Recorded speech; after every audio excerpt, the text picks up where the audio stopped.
നോക്കി. നമ്മൾ വഴിതെറ്റിയ ഒരു കാട്ടിലകപ്പെട്ടു പോയാൽ നാം എന്തു വേണം? വഴി കാണിച്ചു തരാൻ ഒരു മെപ്പോ അല്ലെങ്കിൽ ഒരു വെളിച്ചമോ വേണം.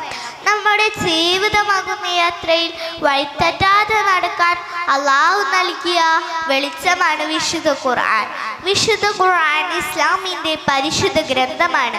മനുഷ്യരാശിക്കെല്ലാം വേണ്ടി അള്ളാഹു നൽകിയ ശാശ്വതമായ ദൈവിക മാർഗദർശകം. അള്ളാഹു ഖുർആനിൽ പറയുന്നു, ഇന്ന ഹാദൽ ഖുർആന യഹ്ദി ലില്ലതി ഹിയ അഖ്വം. തീർച്ചയായും ഈ ഖുർആൻ ഏറ്റവും നേരായ വഴി കാണിച്ചിരുന്നു. ഖൈറുക്കും മൻ തഅല്ലമൽ ഖുർആന വഅല്ലമഹു. നിങ്ങളിൽ ഏറ്റവും ഉത്തമൻ ഖുർആൻ പഠിക്കുകയും അത് മറ്റുള്ളവർക്ക് പഠിപ്പിക്കുകയും ചെയ്യുന്നവരാണ് നമ്മുടെ പ്രിയപ്പെട്ട നബിയും നമ്മെ പഠിപ്പിക്കുന്നു. ഖുർആൻ വെറും ഒരു പുസ്തകമല്ല, അത് നമ്മുടെ മനസ്സിനെ സന്തോഷിപ്പിക്കുന്ന ഒന്നാണ്. മഴ പെയ്യുമ്പോൾ ഉണങ്ങിയ ഭൂമിയിൽ ചെടികളും പൂക്കളും വിരിയുന്നത് പോലെയാണ് ഖുർആൻ. നമ്മൾ ഖുർആൻ ഓതുമ്പോൾ നമ്മുടെ ഉള്ളിലുള്ള സങ്കടങ്ങളും ദേഷ്യവും മാറി അവിടെ സന്തോഷത്തിന്റെ പൂക്കൾ വിരിയുന്നു.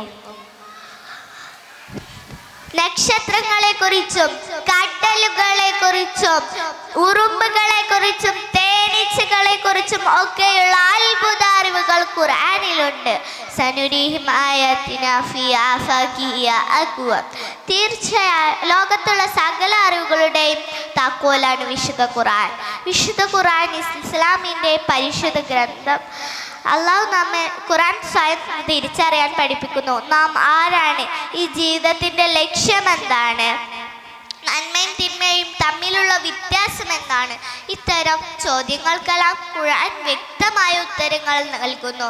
ഖുർആനിലെ സന്ദേശങ്ങൾ കാലത്താൽ പഴകാത്തതും എല്ലാ കാലത്തും പ്രസക്തവുമാണ്. ഖുർആനിൽ ഓരോ അക്ഷരം ഓതുമ്പോൾ നമുക്ക് ലഭിക്കുന്നത് 10 നന്മകളാണ്.